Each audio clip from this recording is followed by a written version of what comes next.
Halo, salam sejahtera buat kita semua. Selamat berjumpa lagi dengan saya, Pak John Lee Alfat, pada mata pelajaran Biologi kelas 10. Pada pertemuan kali ini, kita akan mempelajari tentang mengenal biologi sebagai ilmu. Pada bab ini, saya akan membagi dua bagian materi. Pada bagian pertama, kita akan mempelajari tentang A. Biologi sebagai ilmu, B. Objek dan persoalan biologi. Setelah kalian mempelajari bab ini, kalian diharapkan dapat menggunakan kemampuan berpikir kalian untuk menganalisis, mengidentifikasi, dan mengamalkan cabang-cabang ilmu biologi yang bermanfaat bagi kesejahteraan manusia dan lingkungan. Ada pepatah bijak mengatakan, jika kalian mampu menembus penjuru langit dan bumi, maka tembuslah. Kalian tak akan bisa menembusnya kecuali dengan ilmu. Manusia dengan akalnya yang telah menunjukkan kelebihannya dibandingkan dengan makhluk lainnya, ia mampu belajar dan mengembangkan berbagai ilmu pengetahuan. Sebagai seorang calon ilmuwan, tentu kamu dapat membayangkan bagaimana kondisi orang tuamu ketika masih kecil.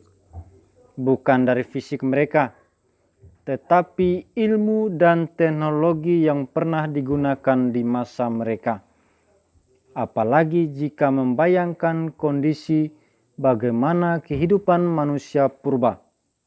Ini membuktikan bahwa manusia dengan akalnya telah berhasil mengangkat peradabannya dari zaman ke zaman berkat pengetahuan yang ditemukan dan dikembangkan. Berbagai disiplin ilmu pengetahuan telah berkembang dan memberikan sumbangan terhadap peningkatan kualitas hidup bagi manusia. Demikian juga dengan biologi, sebagai salah satu cabang ilmu pengetahuan alam yang mengkaji tentang segala sesuatu yang berkaitan dengan makhluk hidup dan kehidupannya.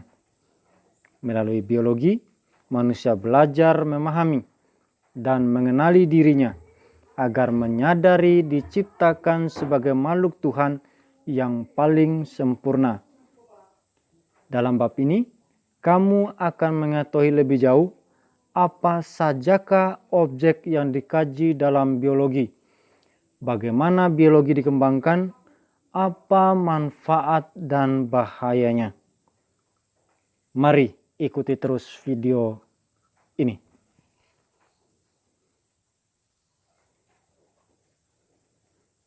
A. Biologi sebagai ilmu. Ilmu pengetahuan lahir dari suatu rangkaian aktivitas akal manusia yang disusun secara sistematis. Semua yang dinamakan ilmu pengetahuan selalu memiliki syarat-syarat atau ciri-ciri tertentu.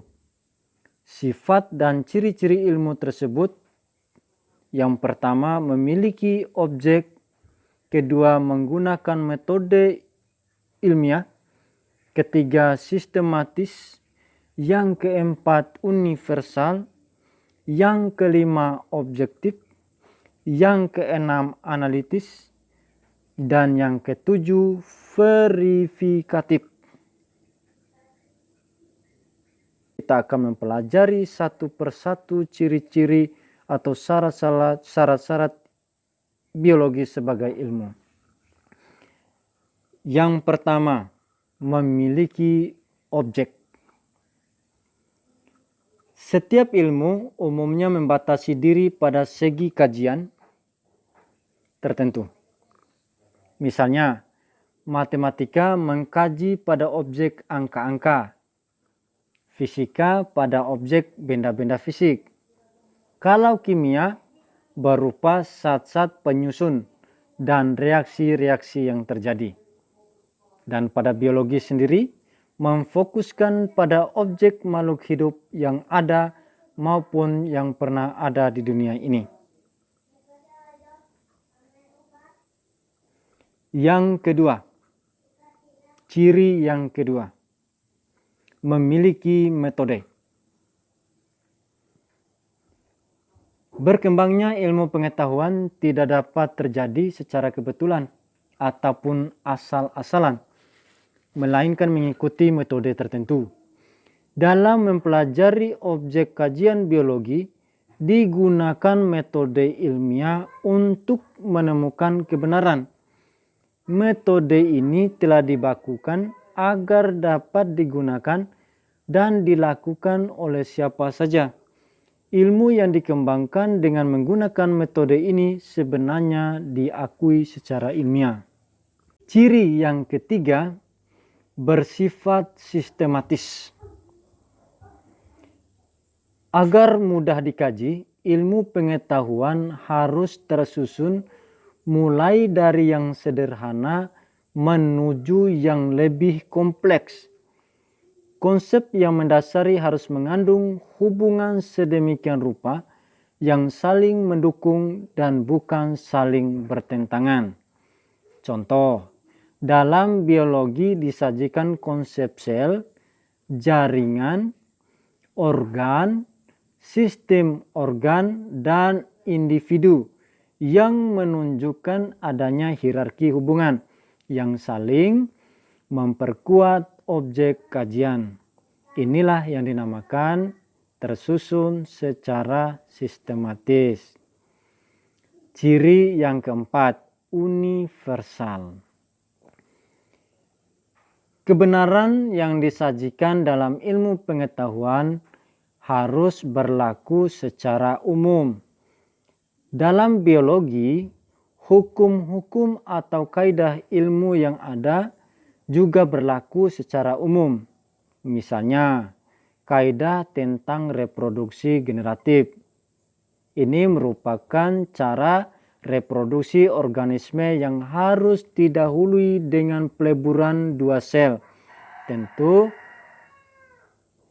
gamet jantan dan gamet betina. Ini berlaku pada semua jenis organisme. Ciri yang kelima, objektif. Pernyataan dalam suatu ilmu pengetahuan harus bersifat jujur, yaitu menggambarkan kondisi apa adanya, mengandung data atau informasi yang sebenarnya, bebas dari prasangka, kesenjangan atau kepentingan pribadi. Bila ilmu tidak bersifat objektif, maka akan sulit berkembang, apalagi untuk dimanfaatkan bagi kesejahteraan manusia. Ciri yang keenam, analitis. Kajian dari sebuah ilmu akan menuju hal-hal yang lebih khusus, seperti bagian, sifat, peranan, dan berbagai hubungan. Untuk memahami hal yang bersifat khusus, perlu pengkajian secara khusus pula, sehingga terdapat antara hubungan bagian yang dikaji sebagai hasil analisa. Oleh karena itu, sebuah ilmu akan terbagi menjadi berbagai cabang ilmu dengan kajian yang lebih khusus. Contohnya, biologi mempunyai cabang zoologi, botani, fisiologi, anatomi, genetika, dan embriologi. Dan masih banyak lagi cabang-cabang biologi. Ya, bisa dicari di Mbah Google. Kemudian ciri yang ketujuh, verifikatif. Kebenaran dalam sebuah ilmu bukanlah bersifat mutlak, tetapi bersifat terbuka atau verifikatif, yang juga dikenal dengan kebenaran ilmiah. Artinya, sesuatu yang semula dianggap benar, suatu saat mungkin menjadi salah bila ditemukan bukti-bukti baru yang menentang kebenaran sebelumnya. Masih ingat dengan teori generatio spontanea yang menyatakan bahwa makhluk hidup berasal dari benda mati? Louis Pasteur berhasil menemukan bukti baru melalui percobaannya, sehingga tumbanglah teori tersebut dan berlakulah teori biogenesis sampai saat ini. Yang bagian B, objek dan persoalan biologi. Sejak abad 19, permasalahan yang melingkupi kehidupan manusia semakin kompleks. Hal ini mendorong banyak manusia tertarik mempelajari objek biologi. Namun objek biologi tidak hanya berkisar pada manusia saja, melainkan mencangkup tentang segala segi kehidupan makhluk hidup. Apa sajakah yang menjadi objek biologi? Bagaimana cara mengkaji objek tersebut?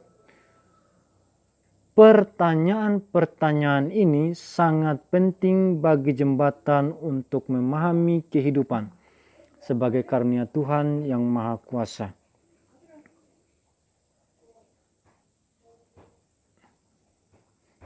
Berikut merupakan gambaran mengenai ruang lingkup yang dikaji dalam biologi.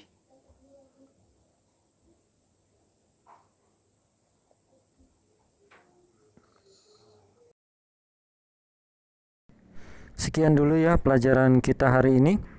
Pada video berikutnya kita akan mempelajari tentang cabang-cabang biologi dan manfaat mempelajari biologi dan bahayanya.